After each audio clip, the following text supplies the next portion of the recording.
வணக்கம் நண்பர்களே. நம்ம இந்த பதிவில் என்ன பார்க்க போகிறோம்னாக்கி, நம்ம சொந்த ஊரில் இருந்து காளஹஸ்தி வரைக்கும் போகிறோம். அதை என்ன பண்ணியிருக்கோம்னாக்கி, ஒவ்வொரு டேர்னிங், முக்கியமான ஜங்ஷன்ஸ், டேர்னிங் அந்த மாதிரி ஒரு மேப்பு மாதிரி தான் இந்த வீடியோவை நம்ம ரெடி பண்ணியிருக்கோம். அதாவது ஒவ்வொரு ஆட்களுக்கும் ஒவ்வொரு விதமான ஆசைகள் இருக்கும். நம்ம ஒரு வருஷத்துலையாவது ஒருக்கா நம்ம ஒரு இடத்துக்கு போயிட மாட்டோமா, ஒரு லாங் டூர் போக மாட்டோமா, அந்த மாதிரி ஒரு மைண்ட் செட்டில் உள்ளவங்களுக்கு இந்த மாதிரி லாங் ட்ரிப்பு ரொம்ப பிடிக்கும். லாங் ட்ரிப்புன்னு சொல்கிறது எல்லாருக்குமே பிடிக்கும். அதுலேயும் ஒரு சில ஆட்களுக்கு இந்த மாதிரி ஒரு 1 இயர்க்கு ஒருக்காலாவது நம்ம போயிட மாட்டோமான்னு சொல்லிட்டு ஒரு ஏக்கம் இருக்கும். அந்த மாதிரி ஏக்கத்தில் உள்ள ஆட்கள் தான் நாங்களும். இப்போது என்ன பண்ணியிருக்கோம்னாக்கி, ஒரு சிம்பிளாக நம்மளால் முடிஞ்ச அளவுக்கு, அதாவது ஃபுல்லாக ரெக்கார்ட் பண்ண முடியாது, கிட்டத்தட்ட 16 மணி நேரம் நமக்கு அந்த ட்ராவல் இருக்கும். இப்போ 16-17 மணி நேரம் ட்ராவல் டைமில் நம்ம ஃபுல்லாக ரெக்கார்ட் பண்ணி நம்ம எடிட் பண்ணி போட முடியாது. அதுதான் முக்கியமான ஜங்ஷன்ஸ், முக்கியமாக ஒரு லேண்ட்மார்க், அந்த மாதிரி இடங்களை மட்டும் வீடியோ எடுத்து நம்ம போட்டிருக்கோம். இந்த வீடியோ பிடிச்சிருந்தனாக்கி ஒரு கமெண்ட் மட்டும் பண்ணுங்கள் ஃப்ரெண்ட்ஸ். ஏன்னா அதாவது எல்லாருமே என்ன பண்ணுறாங்க, ஒவ்வொரு இடங்களுக்காக போய் அந்த இடங்களை எக்ஸ்ப்ளோர் பண்ணுறாங்க. எந்த ரோட்டில் போகிறோம், எந்த மாதிரி இடங்களுக்கு போகிறோம், எந்த மாதிரி சிச்சுவேஷனில் போகிறோன்னு சொல்லிட்டு வரைக்கும் யாருமே மென்ஷன் பண்ணுறது கிடையாது. அதுக்காக நான் எல்லாம் ஃபுல்லாக டீட்டெயிலாக போடுறேன்னு சொல்லிட்டு இல்லை, என்னை விடைக்கு நிறைய பேர் டீட்டெயிலாக போட்டிருப்பாங்க. நம்ம இந்த ட்ரிப்பில் எவ்வளவு ஈஸியாக, எவ்வளவு பாதுகாப்பாக போயிட்டு இருக்கிறோம் சொல்லிட்டுள்ளதை நம்ம வீடியோ போட்டிருக்கோம். கிட்டத்தட்ட இந்த வீடியோ எடுத்து ஒரு 8 மாதத்துக்கு மேலே ஆகும் ஃப்ரெண்ட்ஸ். மெமரி கார்டு மிஸ் ஆகி போச்சு, இன்னைக்கு தான் கிடச்சிது. அந்த தான் 8 மாதத்துக்கு அப்புறம் கிடச்சிருக்கு நம்ம கையில். எடிட் பண்ணிடுவோம். அது மட்டும் இல்லை, நம்ம சொந்த வேலையை பார்க்கும்போது இங்கே எடிட் பண்ணுறதுக்கோ இல்லை போஸ்ட் போடுறதுக்கோ நமக்கு அப்லோட் பண்ணுறதுக்கெல்லாம் டைம் இருக்காது. அது இப்போ இன்னைக்கு ஒரு லீவு கிடச்சிது, அப்படியே நம்ம எடிட் பண்ணிட்டோம், அப்லோட் பண்ணுறோம். பிடிச்சிருந்தனாக்கி ஒரு கமெண்ட் மட்டும் பண்ணுங்கள் ஃப்ரெண்ட்ஸ். எப்படி இருக்குது, இந்த மாதிரி வீடியோக்கள் இருந்துச்சுன்னா போடலாமா, அந்த மாதிரி ஒரு கமெண்ட் மட்டும் பண்ணுங்கள். மோஸ்ட் ஆஃப் சிட்டி அண்ட் ஒவ்வொரு டிஸ்ட்ரிக்ட் கிராஸ் பண்ணும்போது நம்ம அதை எடுத்து போட்டிருக்கோம். மற்றபடி இயற்கையான இடங்களையும் நம்ம மென்ஷன் பண்ணியிருப்போம்.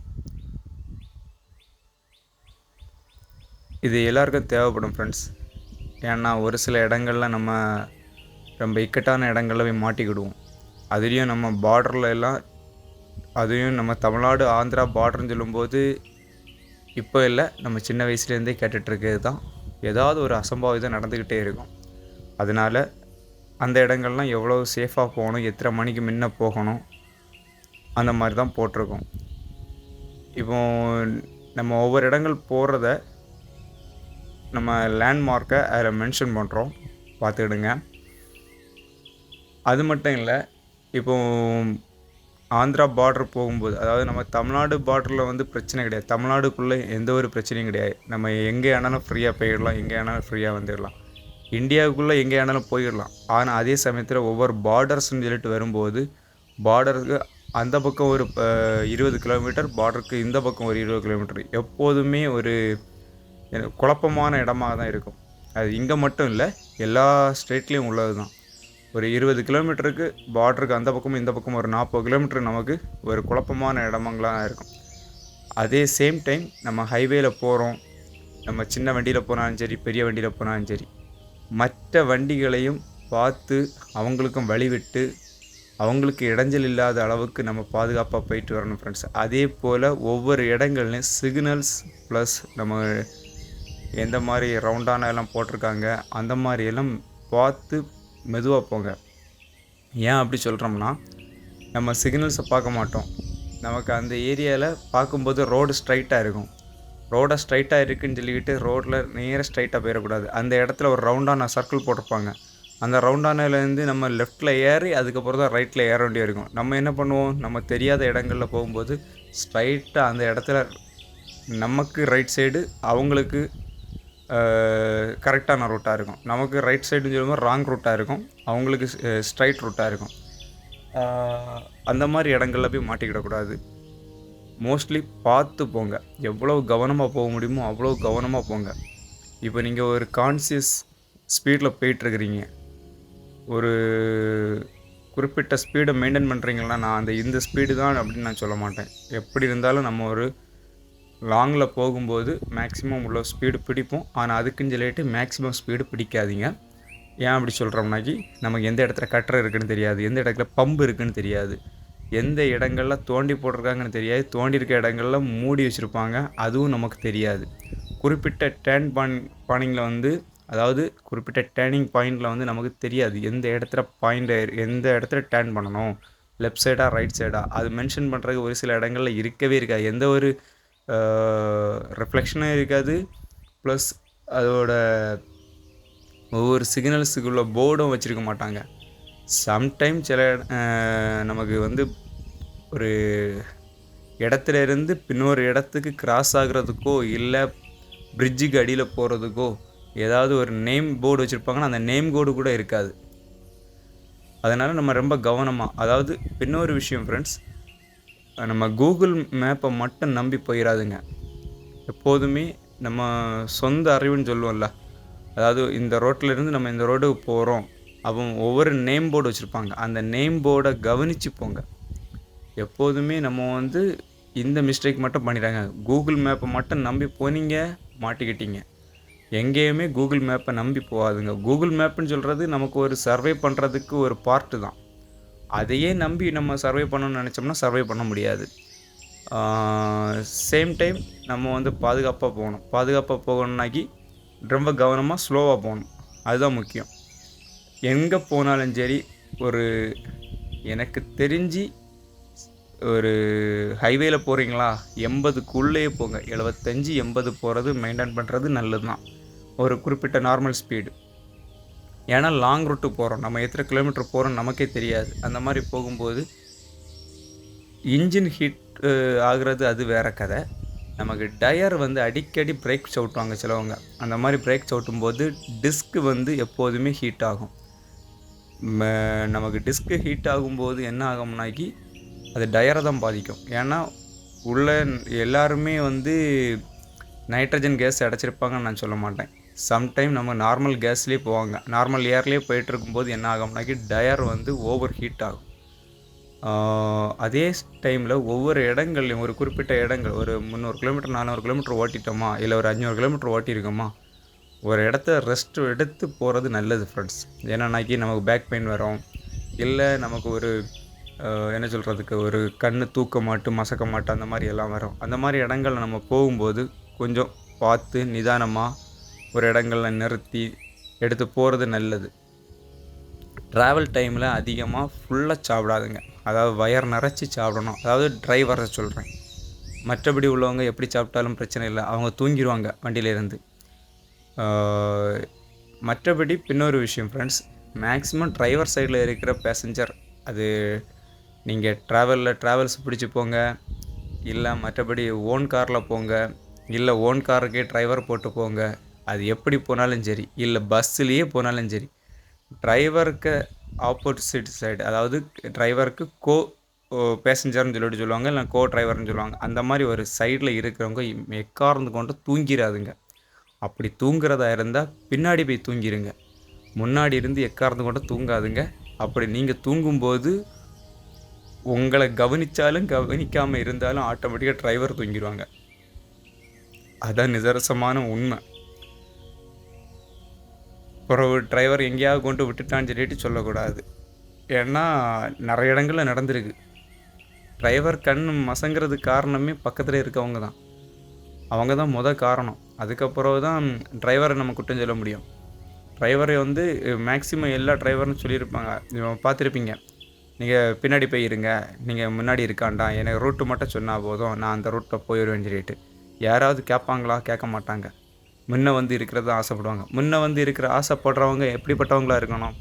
அதுக்கு பாதுகாப்பான ஆட்களாக இருக்கணும். ஒரு கட்டுறது இருக்குதா, அதை டிரைவர் கவனிக்கலையா, நமக்கு தெரியுதா அந்த கட்டுற என்ன இடத்துல கட்டுற இருக்குது. அப்போ ஒரு பேச்சுக்கு பேச்சு துணையாச்சு பேசிட்டு போகும்போது அவங்களுக்கும் தூக்கம் வராது, நமக்கும் தூக்கம் வராது. அந்த மாதிரி ஜாலியாக போயிட்டுருக்கோம். அதே போல் ஒரு 16 மணி நேரம் ட்ராவல் வருது ஃப்ரெண்ட்ஸ். இது நமக்கு காளஹஸ்தி போகிறதுக்கு. காளஹஸ்திக்கு 16 மணி நேரம் ட்ராவல் பண்ணுறதுக்கு நம்ம முடிஞ்ச அளவு ஏர்லி மார்னிங் ஒரு 2 எல்லாம் வீட்டிலேருந்து கிளம்புறது நல்லது. கன்னியாகுமரியிலேருந்து கிளம்புற மக்கள் ஒரு 2 கிளம்புறது நல்லது. அப்போ தான் ஒரு மீடியமான ஸ்பீடில் நார்மலாக நம்ம போயிட்டு காளஹஸ்தியில் போய் சேரும்போது கிட்டத்தட்ட ஒரு 5:30 6 மணிக்கு போய் சேர்ற மாதிரி நம்ம போய் பார்த்துக்கலாம். இல்லைன்னா நம்ம ரொம்ப நைட்டில் போய் சேர்ந்துருவோம். ஒரு 7 மணி 8 மணிக்கு 9 மணி ஆகிறதுக்கும் சான்சஸ் இருக்குது. அந்த மாதிரி போய் சேர்ந்துட்டோம்னாக்கி நமக்கு ரூம் எடுக்கிறது ரொம்ப கஷ்டம். முடிஞ்ச அளவுக்கு அந்த கோயில் நிர்வாகத்தோடைய CRO அந்த இதில் டிபார்ட்மெண்ட்டில் இருந்து ரூம் எடுக்கிறதுக்கு பாருங்கள். வெளியே ப்ரைவேட்டுக்கு போகிறது தவிர்க்கிறது நல்லது. ஏன்னா கவர்மெண்ட் என்ன சொல்கிறதுக்கு, நம்ம கோவில் நிர்வாகத்தோடைய ரூம்ஸ் எல்லாம் நல்லா தான் இருக்குது. நான் ஏசி இருக்குது, ஏசி இருக்குது. அதே சேம் டைம் உங்களுக்கு பார்க்கிங் அவைலபிள். உங்களுக்கு பார்க்கிங்கை பெரிய பார்க்கிங் இருக்குது, எங்கே வேணால் நிறுத்திக்கலாம். அந்த மாதிரி பெரிய பார்க்கிங்கே இருக்குது. ஸோ நமக்கு கோவில் நிர்வாகத்துடைய பில்டிங்கில் ரூம் எடுத்து தங்குறது செக்யூரிட்டிஸ் உண்டு, பாதுகாப்பாட்டம் இருக்கும். நிம்மதியாக தூங்கலாம், வண்டி நிறுத்திக்கிட்டு நம்ம நிம்மதியாக தூங்கலாம், ஒரு பிரச்சனையும் இல்லை. வெளியே பார்க்கிங் இருக்குது ஃப்ரெண்ட்ஸ். கார் பார்க்கிங் பண்ணுறதுக்கு இடம் இருக்காது. ஒரு சில ப்ராப்ளம் வரும், நம்மளை அறியாமலே ஒரு சில ப்ராப்ளங்கள் வரும். அந்த ப்ராப்ளத்தை நம்ம தவிர்க்க முடியாத ப்ராப்ளங்கள் வரும். அதெல்லாம் சமாளித்து போகணும். இன்னொன்று ஃப்ரெண்ட்ஸ், நமக்கு ஒரு 6 மணிக்கு முன்னாடி, அதாவது இப்போ நமக்கு லேட்டாக கிளம்பிட்டோம், நம்ம லேட்டாக தான் போய் சேர போகிறோம், அந்த மாதிரி ஒரு சிச்சுவேஷன் வருதுனாக்கி முடிஞ்ச அளவுக்கு ஒரு 4 மணிலேருந்து 5 மணிக்குள்ளே நம்ம ஆந்திரா பார்டரில் இருந்து ஒரு 20 கிலோமீட்டர் அவுட்டரில் போகிறது மாதிரி பார்த்துக்கிடுங்க. ஒரு 15 கிலோமீட்டராவது நமக்கு அவுட்டரில் போகிறோம். அதாவது பார்டரில் இருந்து நகரி 8 கிலோமீட்டர், புத்தூர் ஒரு 11 கிலோமீட்டர் இல்லைன்னா 15 கிலோமீட்டர் வரும். அதை தாண்டி போயிடணும். நகரி புத்தூர் இதை 2 மெயின் ஏரியாவையும் விட்டு நம்ம தாண்டி போயிடணும். ஏன்னா உங்களுக்கு நகரின்னு சொல்கிறதும் புத்தூர்னு சொல்கிறதும் அந்த மெயின் ரூட்டில் இல்லை, அவுட்ரு ரூட்டு. சின்ன மலைகளாக இருக்கிற ஏரியா. அந்த சின்ன மலைகள் இடையில் நல்லவங்க இருக்கிறாங்களா கெட்டவங்க இருக்காங்களான்னு நமக்கு தெரியாது. எல்லாரையும் நல்லவங்கனையும் சொல்ல முடியாது, எல்லாரையும் கெட்டவங்கனையும் சொல்ல முடியாது. அதனால நம்மளுடைய பாதுகாப்பை நமக்கு கொண்டு போகணுன்னாக்கி மேக்ஸிமம் நம்மளால் முடிஞ்ச அளவுக்கு பகலை போகிறது நல்லது. இப்போ நைட்டு ட்ராவல் பண்ணுற நேரங்களில் நமக்கு இடமும் பார்க்க முடியாது, ஒன்று. இரண்டாவது, நைட்டில் ட்ராவல் பண்ணும்போது சேஃப்டியும் இல்லை. எந்த ஒரு லாரி டிரைவர்ஸும் நிறுத்த மாட்டாங்க, எந்த ஒரு பஸ் டிரைவர்ஸும் நிறுத்த மாட்டாங்க. ஒரு பஞ்சர்னால் கூட யாரும் ஏன் என்ன ஏதுன்னு சொல்லிட்டு கேட்க மாட்டாங்க. அதே சேம் டைம் நீங்கள் பகலையாக இருந்தாச்சுன்னா ஒன்று ஹைவே பெட்ரோலுக்கு உங்களுக்கு ஹெல்ப் பண்ணுவாங்க. அப்படி இல்லைன்னாக்கி ஏதாவது லாரி டிரைவரோ பஸ் டிரைவரோ உங்களுக்கு கண்டிப்பாக ஹெல்ப் பண்ணுவாங்க. யாராவது ஒரு ஆள்கிட்ட நீங்கள் ஹெல்ப் கேட்டிங்கன்னா கண்டிப்பாக ஹெல்ப் பண்ணுவாங்க. ஏன்னா நானும் ஒரு ஹெவி டிரைவர் தான், நமக்கு அதனால் அந்த அனுபவங்கள் உண்டு. பின்ன இது வரைக்கும் நான் சொந்த வாகனத்தில் போகும்போது நமக்கு இந்த மாதிரி அனுபவங்களுக்கு இல்லை. அதாவது பஞ்சர் ஆனதோ இல்லை பிரேக் டவுனோ அந்த மாதிரி இல்லை. ஸ்டில் நமக்கு பெரிய வண்டிகள் வாகனங்களில் வந்திருக்கு, பிரேக் டவுன் ஆகிருக்கு, பஞ்சர் ஆகிருக்கு. அந்த மாதிரி நேரங்களில் நமக்கு எவ்வளோ ஹெல்ப் பண்ணியிருக்காங்க. ஆனால் பகலை ஹெல்ப் பண்ணியிருக்காங்க, நைட்டு ஹெல்ப் பண்ணுவாங்கன்னு சொல்லிட்டு யாரையுமே எதிர்பார்க்காங்க. ஏன்னா நல்லவங்க இருப்பாங்க, கெட்டவங்க இருப்பாங்க. எல்லாரையும் ஒன்று போல தான் நம்ம பார்ப்போம். வெளியே போகும்போது நீங்கள் ஹெல்ப் கேட்குற முறையை பொறுத்து தான் இருக்குது. எந்த மாதிரி ஹெல்ப் கேட்குறீங்க, அவங்க நல்லவங்களா கெட்டவங்களான்னு சொல்லிவிட்டு அவங்க ஹெல்ப்பு கேட்குற அந்த உணர்ச்சியில் தான் இருக்கே தவிர மற்றபடி நீங்கள் நல்லவங்களா கெட்டவங்களான்னு சொல்லிட்டு முன்பின் யாருக்குமே தெரியாது. ஒவ்வொரு டேர்னிங்கில் போர்டில் போட்டிருப்பாங்க ஃப்ரெண்ட்ஸ், இந்த ஏரியா, இந்த இடத்து வழியாட்டு போங்க, இந்த ரூட்டில் போங்க அப்படின்னு சொல்லிட்டு. அதில் மெயினாக நம்ம பார்க்க வேண்டியது, முடிஞ்ச அளவுக்கு ஒரு லாங் ரூட்டில் போய்ட்டுருக்கோம், ஒரு குறிப்பிட்ட இடத்த பார்த்துருக்கோம். நம்ம ரொம்ப ரைட்டில் ஏறி போகிறோமா இருந்தாச்சுன்னா ஒரு 100 கிலோமீட்டர், அதாவது ஒரு 50 கிலோமீட்டர் 100 கிலோமீட்டர் போகிறது மாதிரி இருந்தால், அந்த தூரம் போகிறது மாதிரி இருந்தால் மட்டும் ரைட்டில் ஏறி போங்க. ரைட் லேப்பில் ஏறி போங்க. இல்லைன்னா மிடில் லேப், இல்லை மிடில் லேப் இருக்காது. மேக்ஸிமம் 2 வே அதாவது 4 வழிச்சாலையில் ஒரு பக்கம் 2 ஒரு பக்கம் 2 அந்த மாதிரி தான் இருக்கும். அந்த மாதிரி இருக்கும்போது லெஃப்ட் சைடு லேப்பில் ஏறி போகிறதே நல்லது. ஒரு மீடியமான ஸ்பீடில் பார்த்து மெதுவாக போகிறது நல்லது. ஒரு குறிப்பிட்ட தூரம் ஒரு 10 கிலோமீட்டருக்கு முன்னாடியே முடிஞ்ச அளவுக்கு ஒரு டர்ன் பண்ணுறோம்னா லெஃப்ட் சைடு லேப்பில் ஏறிடுங்க. ரைட்டில் ஏறி போயிட்டு புறவு டக்குன்னு திருப்பவே முடியாது. பின்னாடி வாகனங்கள் வந்துட்டுருக்கோம். நமக்கு இந்த இடத்துல திருப்பணுமே சொல்லிட்டு ஒரு அவசரத்தில் பின்னாடி வார வாகனத்தை பார்க்காம டக்குன்னு நம்ம திருப்பினோம்னாக்கி பின்னாடி வார வாகனம் நம்ம போயிட்டுருக்கும்போது திருப்புற நேரத்தில் கண்டிப்பாக இடிக்க தான் செய்யும். புறவு ஒரு ஆக்சிடெண்ட்டு, நமக்கு பாதிப்பு, அவங்களுக்கு பாதிப்பு, அந்த மாதிரி நிறைய இருக்கும் ஃப்ரெண்ட்ஸ். அதை தவிர்க்கிறது நல்லது. நம்ம காளஹஸ்திக்கு இந்த ஒரு நைட்டில் டைமில் தான் வந்தோம். ஒரு 7 மணி தாண்டிடுச்சு. அந்த டைமில் தான் வந்தாச்சு. இங்கே தான் பாஸ் எடுக்கிறது ஃப்ரெண்ட்ஸ். இங்கே ஒரு 60 ரூபாய்க்கு ஒரு பாஸ் எடுக்கணும். இந்த பாஸ் எடுத்தால் தான் காளஹஸ்தி கோயிலை சுற்றி நம்ம எங்கே வேணாலும் பார்க் பண்ணிக்கலாம். அதாவது பார்க்கிங் இருக்கிற இடத்துல பார்க் பண்ணிக்கலாம். நம்ம இந்த பிரிட்ஜை விட்டு வெளியே போகிறது வரைக்கும், இது ஒரு ஆற்று பாலம், அது ஒரு பிரிட்ஜு. இந்த பிரிட்ஜை விட்டு தாண்டி போகிறது வரைக்கும் நம்ம எத்தனை நாள் ஸ்டே பண்ணாலும் அந்த 60 ரூபா பார்க்கிங் சார்ஜ் போதும். நம்ம அதை நிறுத்திக்கிடலாம். அந்த பார்க்கிங் பேப்பரை எப்போதுமே கவனமாக வச்சுக்கிடுங்க. ப்ளஸ் இப்போ இதில் லெஃப்ட் சைடில் ஒரு ரூம் கட்டியிருக்காங்களா, அந்த ரூம் தான் நமக்கு புதுசாக கட்டியிருக்கிற சிஆர்ஓ ரூம் புக் பண்ணுறதுக்கு. பழைய ரூம் வந்து அதை இடிச்சிட்டாங்க. இப்போ அதை அன்னைக்கு தான் நாங்கள் அங்கேருந்து கிளம்பும்போது தான் இடிச்சிருந்தாங்க. இதுக்கு முன்னாடி ஒரு ஷார்ட்ஸ் போட்டிருப்பேன், அதையும் கீழே கமெண்டில் வந்து நமக்கு அந்த லிங்கை கொடுக்குறேன். மற்றபடி இதுதான் பழைய இடது பக்கம் இருக்குது பார்த்தீங்களா ஃப்ரெண்ட்ஸ், அது சிஆர்ஓ ரூம். இதில் தான் புக்கிங் ஆஃபீஸு. இப்போ வந்து அங்கே முன்னாடி காட்டின அந்த ஆர்ச் பக்கத்தில் வச்சுருக்காங்க, அதை மாற்றிட்டாங்க. இனிமேல் ஒரு டைம் நம்ம காளஹஸ்திக்கு போகிற மாதிரி இருந்தாச்சுனாக்கி ஃபுல்லாக என்னால் முடிஞ்ச அளவுக்கு ஃபுல்லாக கேதர் பண்ணி நம்ம போடலாம். இதுக்கு காளஹஸ்திக்கு பின்னொரு முக்கியமான ஒரு விஷயத்துக்காண்டி போவாங்க ஃப்ரெண்ட்ஸ். அதை அடுத்த வீடியோவில் நான் சொல்கிறேன், என்ன விஷயத்துக்காண்டி போவாங்க, எதுக்காக போவாங்க. அது ஆன்மீக நம்பிக்கை உள்ளவங்களுக்கு மட்டும்தான் அந்த விஷயங்கள் செய்வாங்க. ஓகே ஃப்ரெண்ட்ஸ், இந்த வீடியோ பிடிச்சிருந்தா ஒரு லைக்கும் கமெண்ட்டும் பண்ணுங்கள். மற்றுள்ள காரியங்கள்லாம் உங்கள் விருப்பம். தேங்க்ஸ் ஃபார் வாட்சிங். நம்ம இதை போல் ஒரு வீடியோ அடுத்து மேக் பண்ண முடிஞ்சுன்னா, நமக்கு டைம் கிடைத்து போக முடிந்தால் எடுத்து போடலாம். தேங்க்ஸ் ஃப்ரெண்ட்ஸ், மீண்டும் சந்திப்போம்.